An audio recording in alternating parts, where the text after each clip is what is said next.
Здравейте! Тази вечер реши да се погрижим за областта на шията. Това е една зона, изключително много се влияе от нашите навици.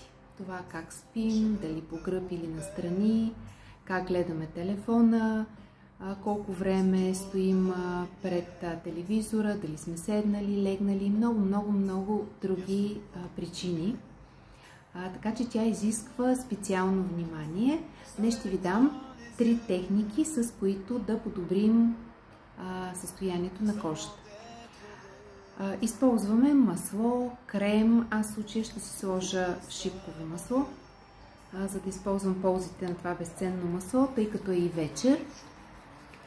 И първото движение започваме отдолу нагоре.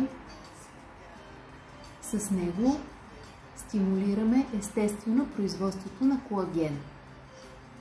Изпълняваме го около 20 секунди.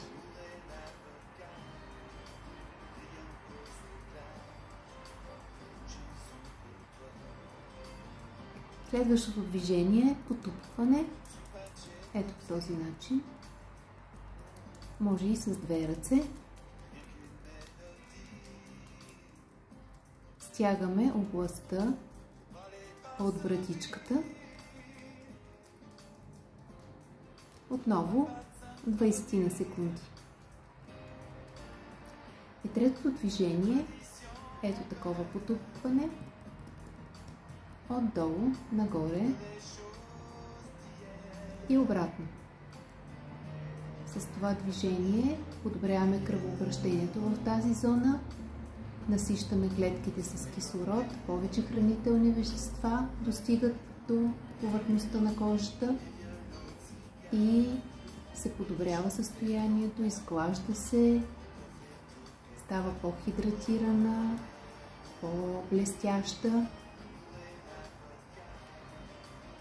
Общо 3 техники може да изпълнявате около 1 минута. Добре е да се прави сутрин, когато си нанасяте крема или серум, ако слагате под крема, и вечер, след като измиете добре лицето с вечерната грижа. Това е от мен. Надявам се, че съм ви полезна с тези съвети. Приятна вечер! Чао, чао!